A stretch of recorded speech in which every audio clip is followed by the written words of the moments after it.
Биз ошо балдар менен кыздар чыктык митингге. Баягы свобода слова деген, равноправие, баягы эч кимдей бөлүнбөй ошого үчүн чыктык.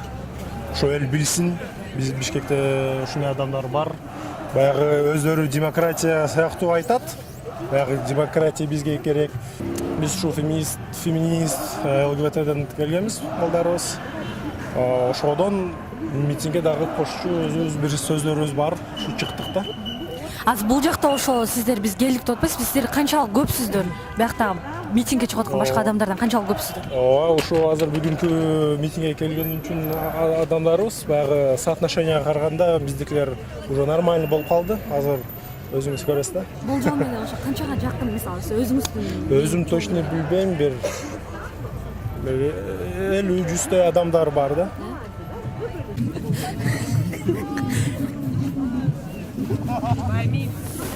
Ya, аны эмес маска жок. Ооба алмоо, жакта митинг коррупция боюнча жакта ГПЛ эмес турабы? Бир суроого. Мына сиз өзүңүз Таластан болосуз, улуу жазуучунун кызысыз. Манастын Жети Саятын билесизби сиз? Отстаньте от меня, хорошо? Бир эле суроо жооп Это не по теме, по митингу будем давать. Кандай? Ошо мекен үчүн митингге чыгып атат да мекен. Жооп берип коесузбу? Жооп бербейт. Мы имеем право не говорить.